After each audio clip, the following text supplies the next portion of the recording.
Meio Sol Amarelo, de Chimamanda Ngozi Adichie. Capítulo 20. Olana estava sentada na frente da mãe, na sala de estar no andar superior. A mãe chamava o aposento de Salão das Senhoras, porque era ali que recebia as amigas, onde riam, chamavam-se pelos apelidos Arte, Ouro, Ugódia, e falavam sobre o filho que continuava perdendo tempo com as mulheres de Londres, enquanto seus colegas construíam casas nas terras do pai, sobre quem havia comprado renda local e tentado fazer passar pela última palavra na Europa, sobre quem estava tentando roubar o marido de fulana e sobre quem havia importado mobília de qualidade de Milão. Agora, porém, a sala estava silenciosa. A mãe tinha um copo de água tônica numa das mãos e um lenço na outra. Chorava. Estava contando a Olana sobre a amante do pai. Ele comprou uma casa para ela em Ikeja, disse a mãe. Tem uma amiga que mora na mesma rua. Olana observou o movimento delicado da mão da mãe enquanto enxugava os olhos. Parecia ser de cetim, o lenço. Não conseguia absorver tantas lágrimas. A senhora já falou com ele? Perguntou Olana. E dizer o que para o seu pai? Guaguini? A mãe largou o copo. Não dera um gole sequer desde que uma das empregadas levara para ela, numa bandeja de prata. Não há nada que eu possa dizer a ele. Eu só queria contar a você o que está acontecendo, para que não venham me dizer depois que eu não falei a ninguém. Eu falo com ele, disse Olana. Era o que a mãe queria. Olana havia voltado de Londres fazia um dia, mas a animação com a possibilidade que sucedeu à visita ao ginecologista de Kensington já se evaporara. Não conseguia mais se lembrar da esperança que a invadira quando ele disse que não havia nada de errado com ela. E que só precisava, tinha-lhe dado uma piscada, se esforçar mais. Ela queria voltar a Nusuka. O pior de tudo é que a mulher é uma sujeitinha qualquer, disse a mãe, torcendo o lenço. Uma cabra iorubá lá do mato, com 2 filhos de 2 homens diferentes. Fiquei sabendo que ela é velha e feia. Olana levantou-se, como se importasse a aparência da mulher. Como se velho e feio não se aplicasse também ao seu pai. O que perturbava a mãe não era a amante. Olana sabia, e sim o significado do que o pai tinha feito. Comprar uma casa num bairro onde moravam as socialites de Lagos. Talvez seja melhor esperar até Kainene vir nos visitar. Aí ela pode falar com ele, né? Disse a mãe, enxugando de novo os olhos. Eu disse que falo com ele, mãe. Mas naquela tarde, ao entrar no quarto do pai, percebeu que a mãe tinha razão. Kainene era a melhor pessoa para isso. Kainene saberia exatamente o que dizer e, diferente dela, não sentiria aquela inaptidão desajeitada. Kainene, com seus sentidos afiados, sua língua cortante e sua extrema autoconfiança. Papai, disse ela, fechando a porta atrás de si. Ele estava à escrivaninha, sentado numa cadeira de encosto reto, feita de madeira escura. Não poderia perguntar-lhe se era verdade, porque ele sabia que a mãe sabia que era. E ela também. Perguntou-se, por alguns momentos, como seria essa mulher, que aspecto teria, o que ela e o pai conversavam. Papai, disse de novo. Falou quase tudo em inglês. Era mais fácil ser formal e fria em inglês. Eu gostaria que o senhor tivesse mais respeito pela minha mãe. Não era isso o que pretendia dizer. Minha mãe, em vez de mamãe, dava a impressão de que resolvera excluí-lo, como se o pai tivesse se tornado um estranho, com quem não poderia falar nos mesmos termos, como se ele não fosse seu pai. Ele se recostou na cadeira. É falta de respeito ter uma relação com essa mulher e ter comprado uma casa para ela no mesmo lugar onde vivem as amigas de mamãe, disse Olana. O senhor vai para lá depois do trabalho. Seu motorista estaciona na porta e o senhor parece não se importar que outras pessoas o vejam. Isso é um insulto para minha mãe. Os olhos do pai estavam baixos, os olhos de um homem tateando a mente. Eu não vou lhe dizer o que é preciso fazer, mas o senhor tem que fazer alguma coisa. Minha mãe não está feliz. Olana enfatizou o tem, pôs uma ênfase exagerada nele. Nunca tinha falado com o pai nesse tom antes. Ela pouco falava com ele, de qualquer modo. Ficou ali olhando para o pai e o pai para ela, e o silêncio entre os dois era vazio. Anuguem, eu ouvi o que disse, falou ele. O ibu que usava era baixo, conspirador, como se ela tivesse lhe pedido para continuar enganando a mãe, mas com consideração. Isso a enraiveceu. Talvez tivesse sido isso mesmo que ela lhe pedira, mas ainda assim se sentira irritada. Olhou em volta do amplo quarto e pensou no pouco que lhe era familiar aquela vasta cama. Nunca tinha visto o tom lustroso de ouro do cobertor, nem reparado em como eram intrincadamente encaracolados os puxadores de metal das cômodas. Até ele parecia estranho, um homem gordo que ela não conhecia. É só isso que tem para me dizer? Que escutou o que eu disse? Perguntou Olana, erguendo a voz. O que você quer que eu diga? Olana sentiu uma repentina pena dele, da mãe, de si e de Kainene. Queria lhe perguntar por que eram apenas estranhos partilhando um mesmo sobrenome. Eu vou tomar providências a respeito, acrescentou ele. Levantou-se e aproximou-se da filha. Obrigado, Olaem, disse. Olana não soube direito o que fazer desse obrigado, nem do fato de ele a ter chamado de meu ouro. Algo que desde a infância nunca mais fizera e que agora se revestia de uma solenidade forçada. Ela se virou e saiu da sala. Quando Olana escutou a voz alterada da mãe na manhã seguinte, seu imprestável inútil, desceu correndo. Imaginou os pais brigando, a mãe agarrada na camisa dele, num nó apertado dos dedos, como as mulheres muitas vezes fazem com maridos infiéis. Os sons vinham da cozinha. Olana parou na porta. Havia um homem ajoelhado diante de sua mãe, com as mãos erguidas no alto, as palmas voltadas para cima, em atitude de súplica. Madame, por favor, madame, por favor. A mãe virou-se para o mordomo, Maxwell, que estava parado ao lado, observando. E Fugo? Será que ele acha que nós o contratamos para roubar tudo o que temos, Maxwell? Não, má, respondeu Maxwell. A mãe voltou a se concentrar no homem ajoelhado no chão. Quer dizer que é isso que você tem feito desde que veio para cá, seu inútil? Você veio aqui para roubar de mim?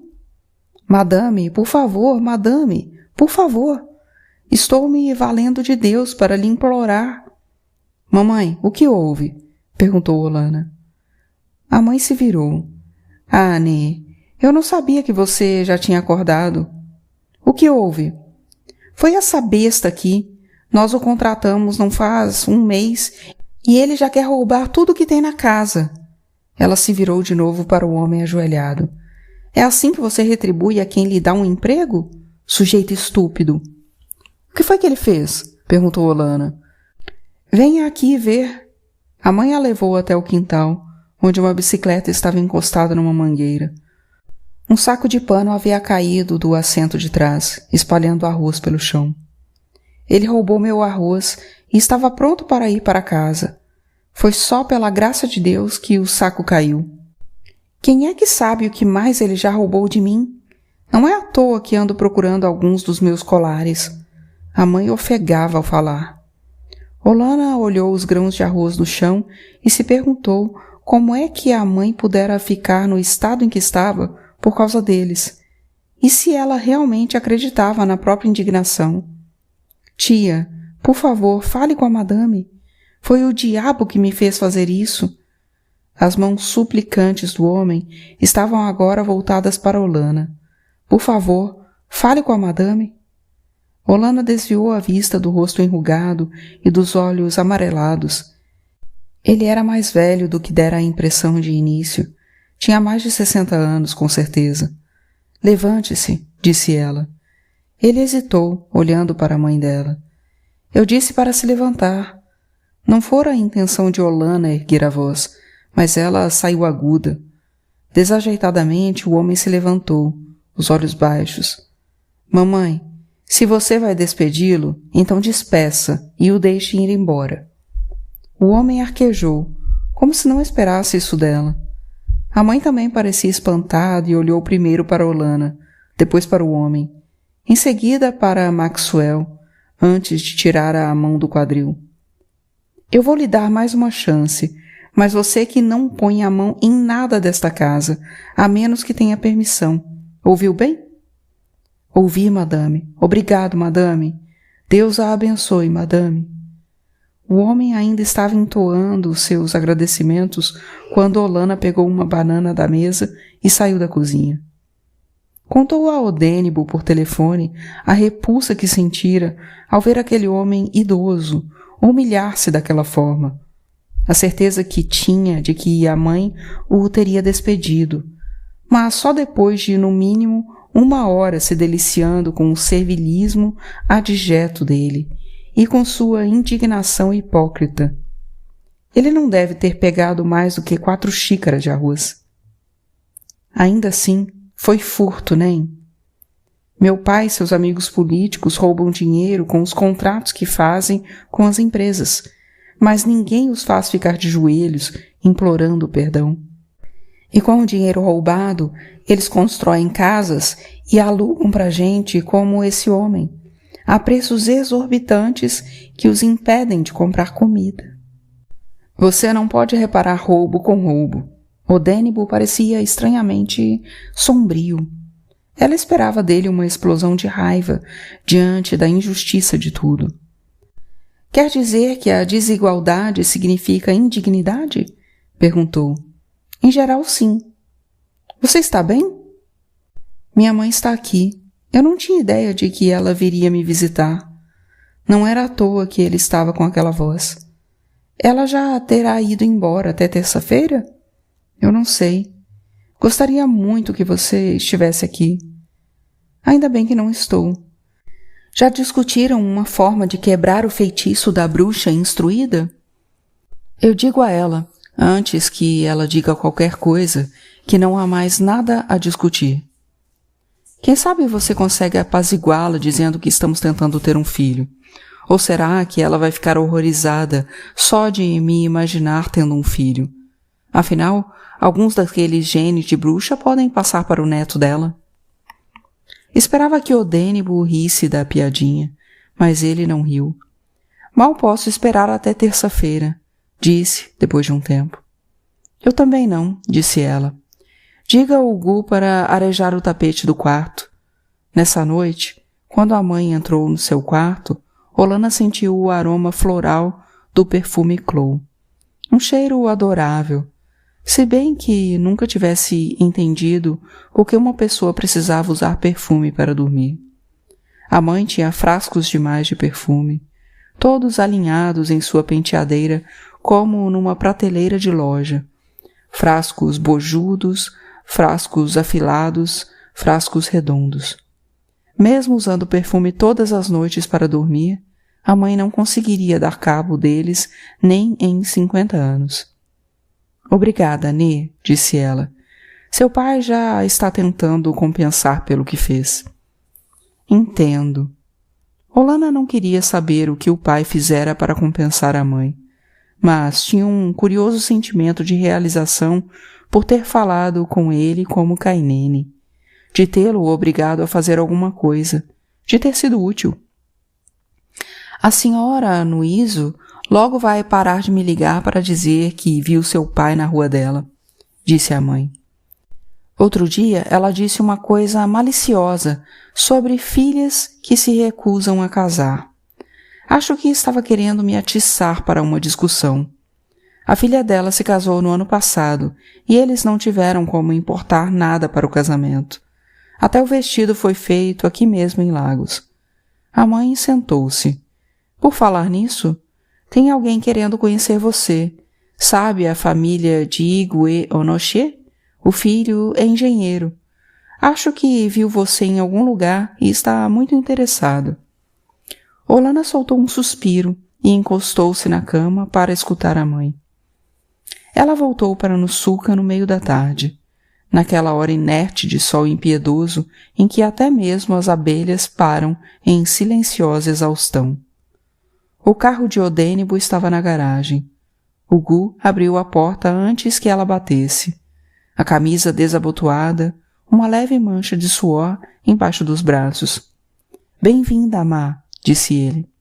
O Gu sentira a falta daquele rosto leal e sorridente. Unu Anokua Ufuma? Você está bem? Claro, Má, disse ele, saindo para ir buscar a bagagem que ficara no táxi. Olana entrou. Tinha sentido falta do leve cheiro de detergente que ficava na sala de estar depois que o Gu limpava as persianas. Como supunha que a mãe de Odênibo já tivesse partido, foi um banho de água fria vê-la no sofá, vestida, mexendo numa bolsa.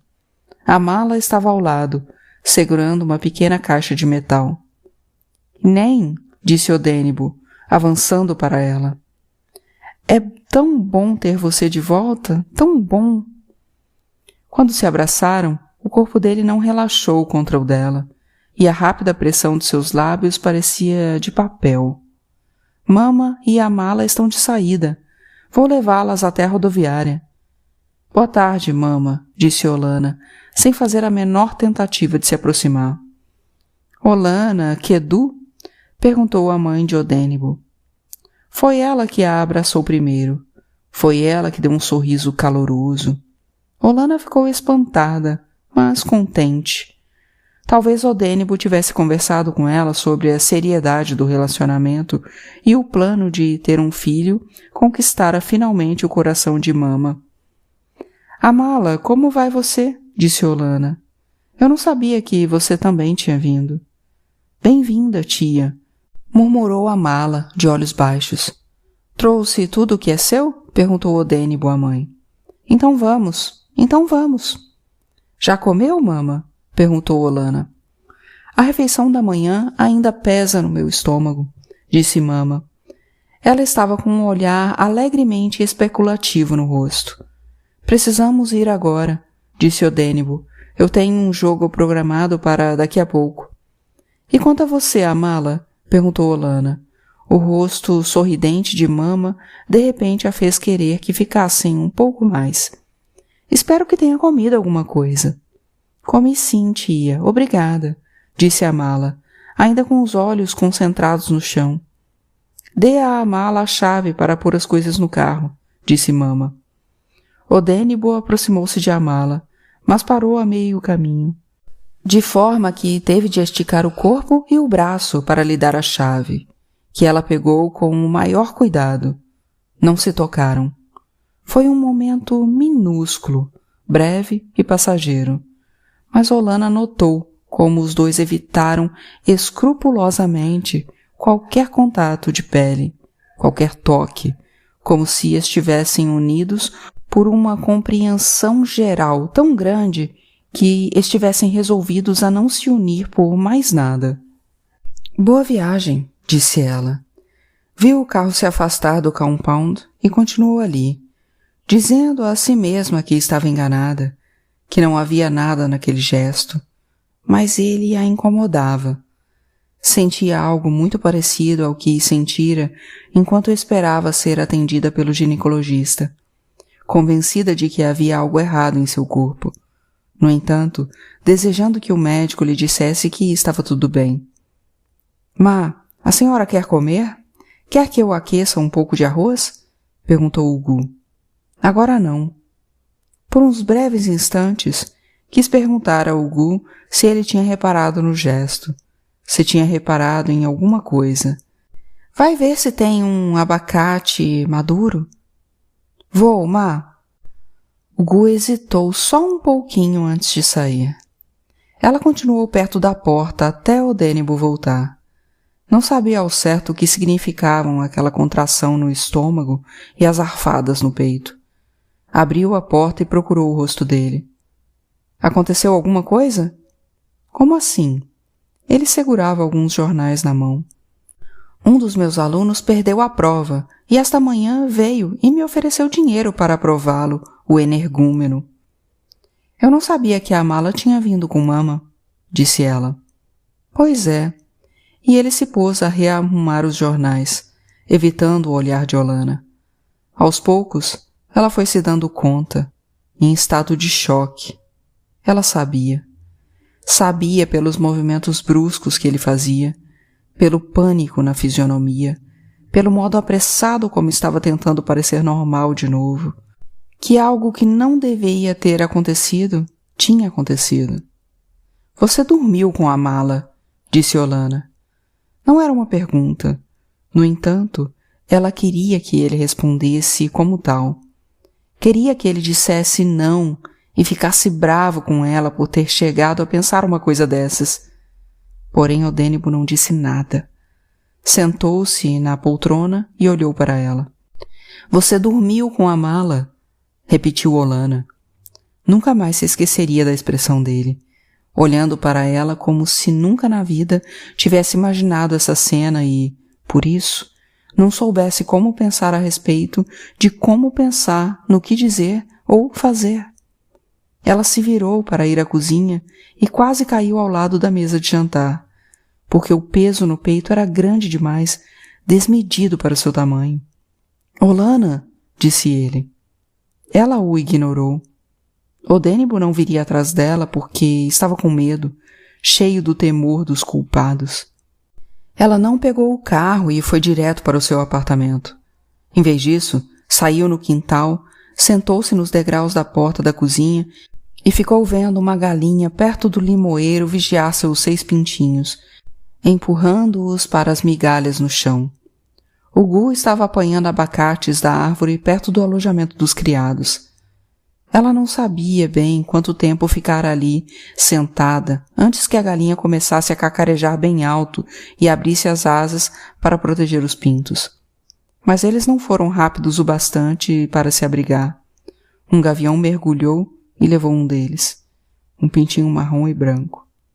Foi tão rápida a descida do gavião e o deslizar suave, com o pinto agarrado nas garras recurvas, que Olana pensou ter imaginado a cena. Mas não era o caso, porque a galinha corria em círculos, aos cacarejos, levantando nuvens de pó. Os outros pintinhos pareciam atordoados. Olhando para eles, Olana perguntou-se se por acaso estariam entendendo a dança de luto da mãe. E, por fim, começou a chorar. Os dias esfumaçados se arrastavam, um após o outro. Olana procurava coisas para pensar, coisas para fazer. Na primeira vez em que Odênibo foi a seu apartamento, ela não sabia ao certo se deveria deixá-lo entrar. Mas ele bateu e bateu, dizendo: Nem, por favor, abra! Biku, por favor, abra! Até que ela abriu. Sentada, tomando um copo de água, ela escutou Odênibo lhe dizer que estava bêbado, que a mala viera para cima dele, que fora tudo um breve tesão irrefletido. Depois disso, ela lhe disse para ir embora. Era irritante o fato de continuar tão seguro de si a ponto de chamar o que tinha feito de um breve tesão irrefletido. Ela odiou a expressão e odiou a firmeza do tom quando ele a visitou de novo e disse: Não significou nada, nem nada. O que importava, para ela, não era o que tinha significado, e sim o que ocorrera. O fato de ele ter dormido com a acompanhante da mãe 3 semanas apenas depois de ela ter viajado. Parecia fácil demais, o jeito como ele violara a confiança dela. Resolveu ir para Cano, porque, se havia um lugar no mundo onde podia pensar com clareza, esse lugar era Cano.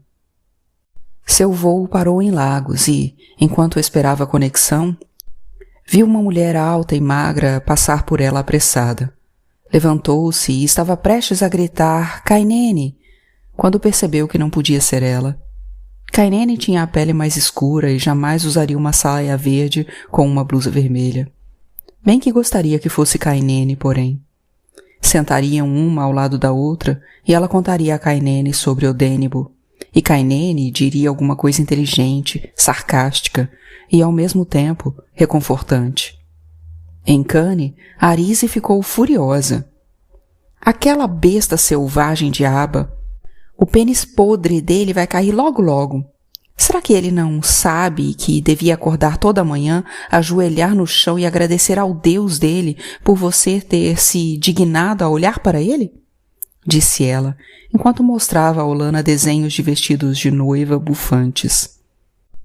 No Aquanzane havia finalmente feito o pedido. Olana olhou os modelos, achou todos feios e enfeitados demais. Mas sentia-se tão satisfeita com a raiva sentida em seu nome que apontou para um deles e murmurou: "Oh, Maca, é adorável!" Tia Feca não disse nada sobre Odênibo por alguns dias. Olana estava sentada na varanda com ela. O sol era ardente e a cobertura de zinco estava como se protestasse.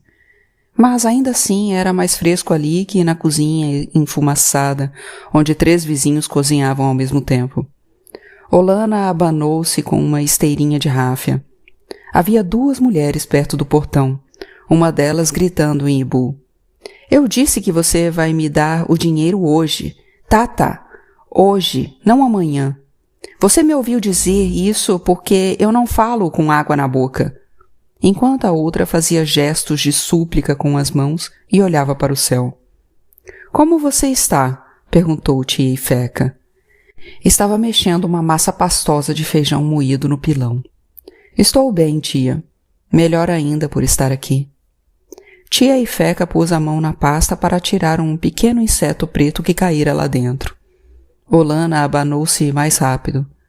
O silêncio de tia Feca a fez querer dizer mais coisas. "Acho que vou adiar meu programa em Nusuka e ficar aqui em Cano", disse ela. "Eu podia ensinar por uns tempos no instituto." "Não." Tia Feca largou a mão do pilão. "Bah, você vai voltar para Nusuka." "Mas eu não posso simplesmente voltar para a casa dele, tia." "Não estou pedindo para você voltar para a casa dele. Eu disse que você vai voltar para Nusuka. Você não tem seu próprio apartamento e um emprego lá?" Odênibo fez o que todo homem faz e enfiou o pênis no primeiro buraco que achou enquanto você estava longe. Por acaso significa que alguém morreu? Olana havia parado de se abanar e sentia a umidade suarenta no couro cabeludo. "Quando seu tio se casou comigo, fiquei preocupada, achando que todas aquelas mulheres de fora acabariam me tirando de casa. Agora sei que nada do que ele possa fazer vai mudar a minha vida. Minha vida só vai mudar quando eu quiser que ela mude." "O que está dizendo, tia?" "Ele toma o maior cuidado agora, depois que percebeu que eu não tenho mais medo. Eu já disse a ele que se trouxer alguma desgraça para mim, seja o que for, eu corto fora aquela cobra que ele tem entre as pernas." Tia Feca voltou a revirar a pasta, e a ideia que Olana fazia do casamento dos dois começou a desmoronar. "Você nunca deve se comportar como se sua vida pertencesse a um homem, ouviu bem?" disse tia Feca. "A vida pertence a você, e só a você. Sosoji. Você vai voltar no sábado. Agora, me dá licença, preciso preparar a baixa que você vai levar." Experimentou um pouco da pasta e cuspiu. Olana partiu no sábado. O homem sentado ao seu lado no avião, do outro lado do corredor, tinha a pele cor de ébano mais lustrosa e mais escura que já tinha visto. Reparara nele antes, em seu terno de casimira, olhando para ela enquanto esperavam na pista. Ele se oferecera para ajudá-la a levar a bagagem de mão e, mais tarde, perguntou à comissária de bordo se poderia ocupar o assento ao lado dela, uma vez que estava vazio. Entregou a ela uma cópia do New Nigerian e perguntou: "Quer ler?" Usava um enorme anel de opala no dedo médio. Quero sim, obrigada.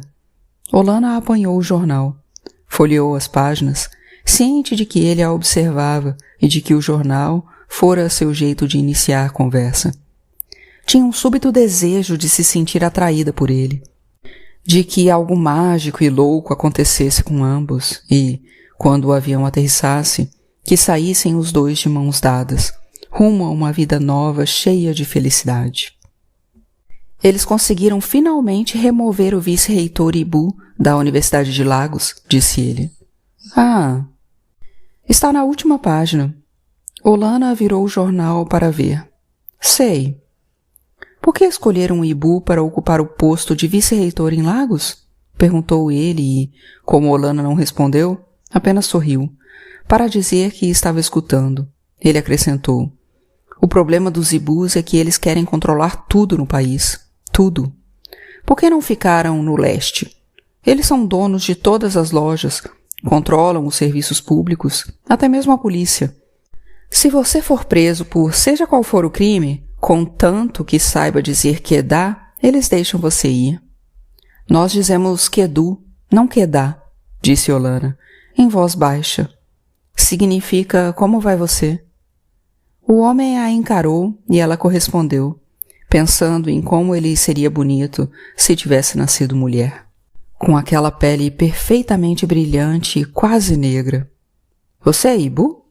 Perguntou ele. Sou. Mas tenho o rosto dos Fula. Pareceu uma acusação da parte dele. Olana sacudiu a cabeça. Ibu. O homem resmungou alguma coisa que pareceu ter sido um desculpe, antes de se virar e começar a olhar em sua pasta. Quando ela lhe devolveu o jornal, pareceu relutante em aceitá-lo de volta e, embora Olana lhe desse uma olhada de vez em quando, os olhos dele não cruzaram mais com os seus, até descerem em Lagos. Se ao menos ele soubesse que seu preconceito a deixara cheia de possibilidades. Não precisava ser a mulher ferida cujo homem dormira com uma moça da roça. Podia ser uma fula andando de avião, zombando dos ibus ao lado de um estranho bonito. Podia ser uma mulher tomando conta da própria vida. Podia ser qualquer coisa. Quando se levantaram para sair do avião, ela olhou para ele e sorriu, mas evitou dizer obrigada, porque queria deixá-lo tanto com a surpresa como com um remorso intactos. Olana contratou uma picape e um motorista e foi até a casa de Odênibo. O Gu a seguia por toda parte, enquanto ela empacotava livros e apontava coisas para o motorista apanhar. O patrão parece alguém que chora todo dia, Ma, disse o Gu para ela, em inglês. Ponha meu liquidificador numa caixa, disse ela. Meu liquidificador. Soava estranho. Sempre fora o liquidificador. Sem marcas de propriedade. Certo, Ma. O Gu foi até a cozinha e voltou com uma caixa. Estendeu-a sem muita vontade. Ma, por favor, perdoe o patrão. Olana olhou para ele. O Gu sabia. Tinha visto aquela mulher dividir a cama do patrão. Ele também a traíra. Ô Zizo, ponha meu liquidificador no carro. Pois não, Ma. O Gu virou-se para a porta. As visitas ainda vêm no fim da tarde? Perguntou Olana. Não do jeito como era quando a senhora estava aqui, Ma. Mas eles ainda vêm? Vêm. Ótimo. Mas não era isso que sentia. Ela queria ter ouvido de Gu que Odênibo não conseguia mais viver a vida que fora deles. Quando ele a visitou, tentou não se sentir decepcionada com a normalidade de seu aspecto. Parou na porta e deu respostas evasivas, ressentida com a fácil loquacidade dele, com a maneira como dissera, casualmente, Você sabe que eu nunca vou amar outra mulher, nem... Como se tivesse certeza de que, com o tempo, tudo voltaria a ser o mesmo. Ressentia-se também com a atenção romântica de outros homens. Os solteiros passaram a lhe fazer visitas em casa, os casados a esbarrar com ela na saída do departamento. O cerco deles a irritava, porque isso, e eles, pareciam presumir que o relacionamento dela com Odênibo terminara para sempre. Não estou interessada, dizia a eles, e, no momento mesmo em que dizia isso, torcia para que a recusa nunca chegasse aos ouvidos de Odênibo, porque não queria que ele achasse que ela estava sofrendo. E ela não estava sofrendo, acrescentava material novo às suas aulas, preparava longas refeições, lia novos livros, comprava discos novos, tornou-se secretária da Irmandade de São Vicente e, depois de entregarem comida nas aldeias, ela redigia a minuta das reuniões num caderno. Cultivava zinnias no jardinzinho da frente e, por fim, fez amizade com sua vizinha Edna Waller, uma negra americana. Edna tinha uma risada tranquila, ensinava música, tocava seus discos de jazz um pouco alto demais, fazia costeletas de porco macias e não parava de falar no homem que a deixara uma semana antes do casamento, em Montgomery, e no tio que fora linchado quando era criança. Sabe o que sempre me espantou? Perguntava a Olana, como se já não tivesse dito isso no dia anterior. Que os brancos civilizados pusessem belos vestidos e chapéus e se reunissem para ver um branco enforcar um negro numa árvore. Ela ria sua risada tranquila e dava umas batidas no cabelo, que tinha aquele brilho engordurado de cabelo alisado a ferro. A princípio, não tocavam no nome de Odênibo. Era agradável, para Olana, estar com alguém tão distante do círculo de amigos que partilhava com Odênibo. Até o dia em que, enquanto cantava junto com Billie Holiday a música My Man, Edna lhe perguntou: "Você o ama por que motivo?" Olana ergueu a vista. Sua mente era um quadro vazio. "Por que motivo eu o amo?" Edna ergueu as sobrancelhas, imitando as palavras de Billie Holiday, mas sem cantar. "Eu não acho que amor tenha um motivo para existir", disse Olana. "Claro que tem. Eu acho que o amor vem antes e depois é que raciocinamos. Quando estou com ele, acho que não preciso de mais nada." Suas palavras a deixaram surpresa, mas essa verdade alarmante trouxe também ímpetos de chorar. A vizinha não tirou os olhos dela. "Você não pode continuar mentindo para si mesma, dizendo que está tudo bem." "Não estou mentindo para mim mesma", disse Olana. A voz chorosamente arranhada de Billie Holiday tinha começado a irritá-la. Não sabia o quanto era transparente. Achava que suas risadas frequentes eram autênticas e que Edna não fazia ideia de que ela chorava quando ficava sozinha, em casa. "Eu não sou a melhor pessoa para falar sobre homens, mas você precisa conversar sobre isso com alguém", disse Edna. "Talvez o padre, como paga por todas as viagens beneficentes que você faz em nome da Irmandade de São Vicente de Paula." Edna riu, e Olana acompanhou a risada, mas já pensando que talvez precisasse mesmo conversar com alguém neutro que a ajudasse a se recuperar, a lidar com a estranha em que se transformara. Tomou o caminho da igreja de São Pedro várias vezes, nos dias seguintes, mas sempre parava no meio e mudava de ideia. Por fim, numa segunda-feira à tarde, lá foi ela, dirigindo rápido, sem reduzir a velocidade nos obstáculos para não se dar tempo de parar. Sentou-se num banco de madeira, no gabinete abafado do padre Damião, e manteve os olhos centrados no arquivo que tinha o rótulo Assuntos Laicos, enquanto falava sobre Odênibo. "Não tenho ido ao clube porque não quero vê-lo. Perdi o interesse nos jogos de tênis. Ele me traiu e me magoou. No entanto, parece que continua controlando minha vida." O padre Damião deu uma puxada no colarinho, ajustou os óculos e esfregou o nariz, e ela se perguntou se estaria pensando em algo, qualquer coisa, para fazer, já que não tinha uma resposta para ela. "Não vi você na igreja no último domingo", disse ele por fim. Olana ficou decepcionada, mas, afinal de contas, ele era padre, e essa tinha de ser a sua solução. Procure Deus. Ela queria que ele a fizesse sentir-se justificada, que solidificasse seu direito à autopiedade, que a encorajasse a ocupar uma posição de superioridade moral. Queria que ele condenasse Odênibo. O senhor acha que preciso vir à igreja com mais frequência? Acho. Olana meneou a cabeça e trouxe a bolsa mais para perto de si, pronta para levantar e ir embora. Não devia ter ido.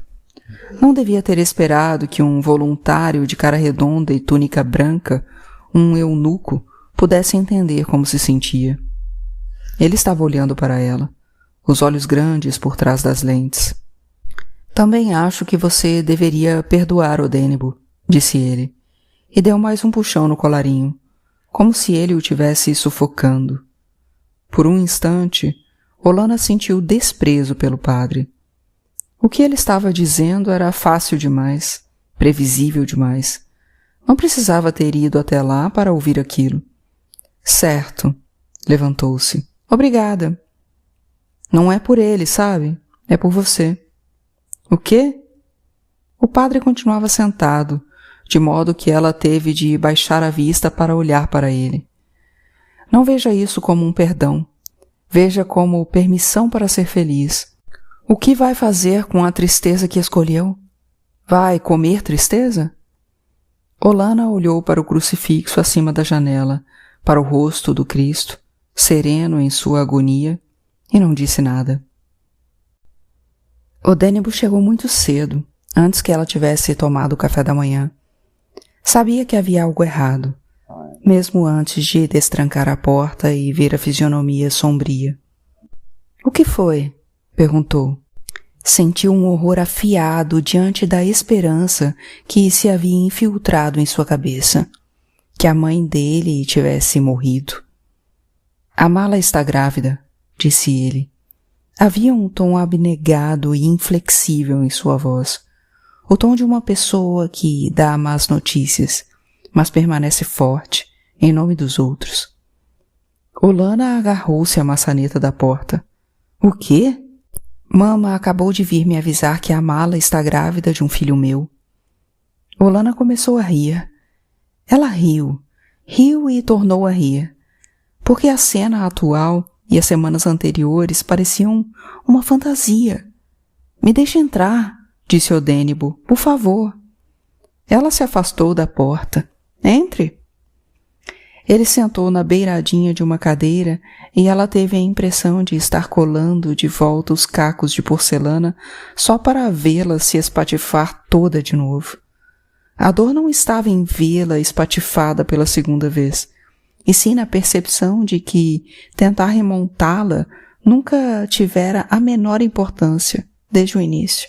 — Nem, por favor, vamos lidar com isso juntos, disse ele.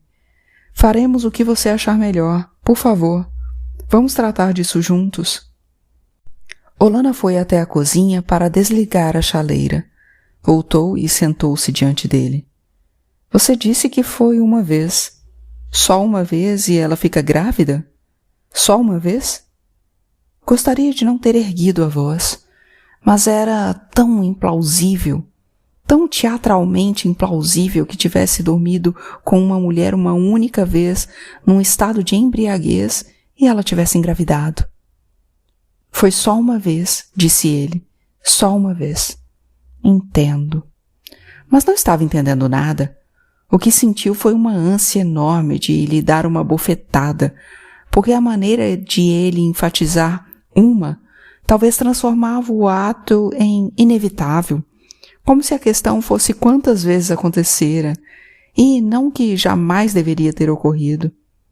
Eu disse à mama que iria mandar a mala ver o doutor Okonkwo, em Enugu, mas ela disse que só por cima do meu cadáver.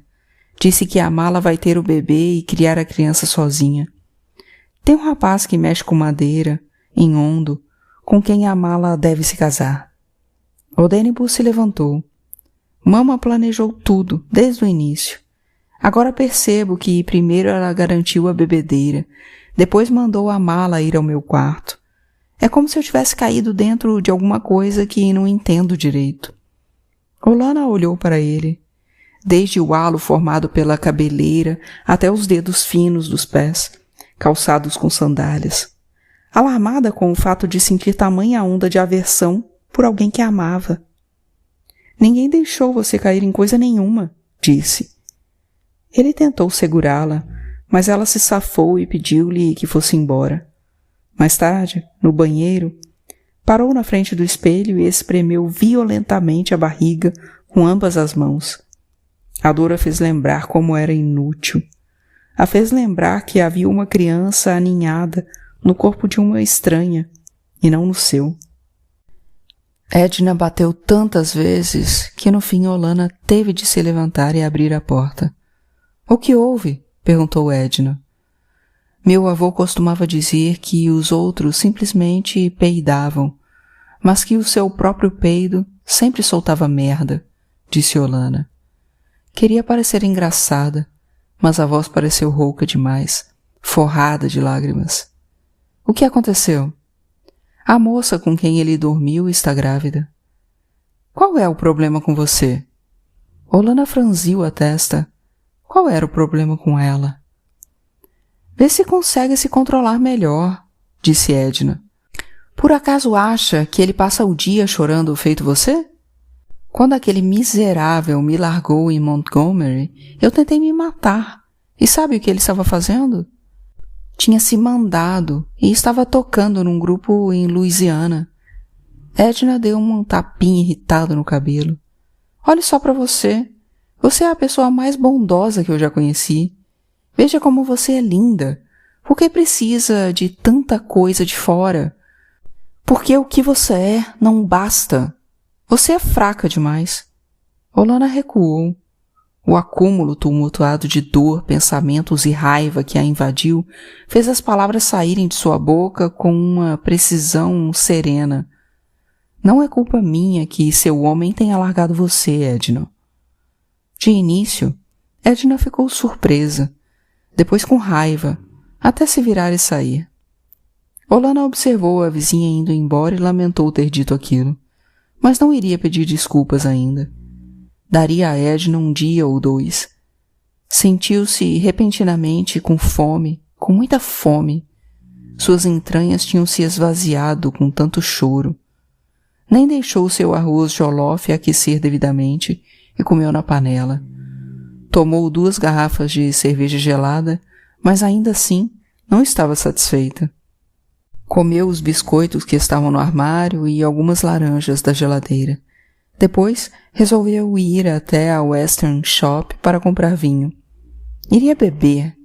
Beberia tanto vinho quanto conseguisse. As 2 mulheres que estavam na entrada da loja, a indiana da Faculdade de Ciência e a mulher de Calabar, que lecionava antropologia, sorriram e disseram boa tarde. Olana se perguntou se os olhares velados encobriam o dó que sentiam, se achavam que ela estava fragilizada, desmoronando. Examinava as garrafas de vinho quando Richard se aproximou dela.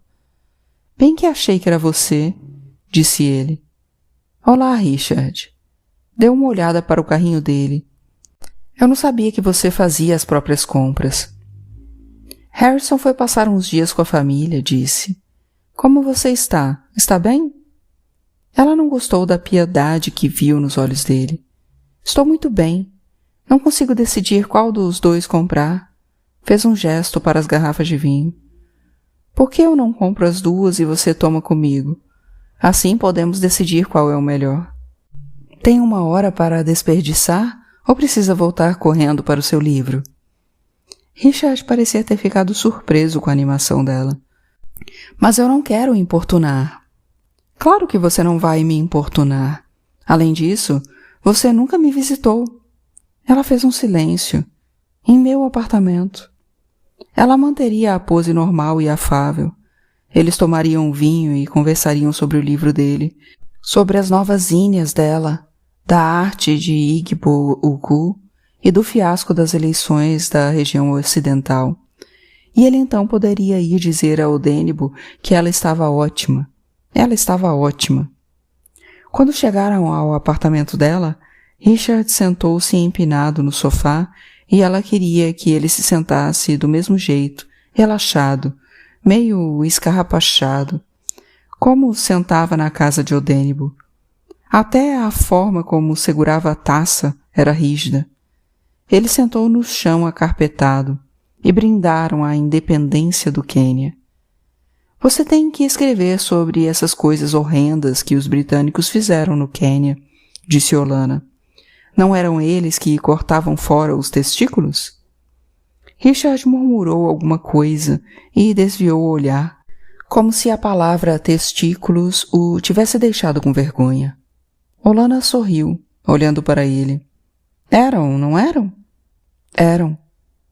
Então você deveria escrever a respeito. Ela tomou sua segunda taça de vinho lentamente, erguendo a cabeça para saborear o líquido frio escorrendo pela garganta. Já tem um título para o livro? O Cesto de Mãos. O Cesto de Mãos. Olana virou a taça e terminou de tomar o vinho. Parece macabro. É sobre as relações de trabalho, as boas coisas que foram conseguidas, as ferrovias, por exemplo, mas também sobre a exploração do trabalho e até onde ia a imaginação colonial. Ah! Olana levantou-se para abrir a segunda garrafa de vinho. Curvou-se para encher primeiro sua taça. Sentia-se leve, como se fosse muito mais fácil carregar o próprio peso, mas a cabeça estava em ordem. Sabia o que queria fazer e o que estava fazendo. O cheiro quase úmido de Richard encheu-lhe o nariz, quando parou na frente dele, com a garrafa. Ainda não terminei de tomar este, disse ele. Não mesmo. Pôs a garrafa no chão, sentou-se ao lado dele, tocou nos pelos que lhe cobriam a pele e pensou como eram macios, sem a agressividade dos pelos de Odênibo. Nada parecido com Odênibo. Richard olhou-a e Olana se perguntou se seus olhos tinham de fato ficado cinza ou se era imaginação sua. Tocou nele e deixou que a mão ficasse encostada em seu rosto. Venha, sente-se no chão comigo, disse ela por fim. Sentaram-se lado a lado, com as costas apoiadas no sofá. Richard disse num resmungo, eu preciso ir, ou algo parecido. Mas ela sabia que ele não iria embora e que, quando deitasse na superfície eriçada do carpete, ele se esticaria ao seu lado. Ela o beijou na boca. Ele a puxou com força para si e, logo em seguida, com a mesma rapidez, virou o rosto. Ela ouviu a respiração rápida dele. Ela desabotoou sua calça, moveu o corpo para puxá-las pelas pernas e riu quando a calça enroscou nos sapatos. Tirou o vestido. Ele estava em cima dela. O carpete pinicava suas costas nuas e a língua de Richard circulava molemente em torno de seu mamilo. Não era nada parecido com as mordidas e chupões de Odênibo. Não tinha nada daqueles choques de prazer. Richard não passava a língua em seu corpo em movimentos rápidos que a faziam esquecer de tudo. Não. Quando Richard beijava sua barriga, ela sabia que estava sendo beijada na barriga. Tudo mudou quando ele entrou dentro dela. Ela ergueu os quadris, mexendo-se junto com ele, correspondendo a ele, e a sensação era de estar se desfazendo das amarras nos pulsos, extraindo alfinetes da pele, libertando-se com os gritos altos, muito altos, que explodiam de sua boca. Depois, sentiu-se repleta de uma sensação de bem-estar, de algo próximo à graça.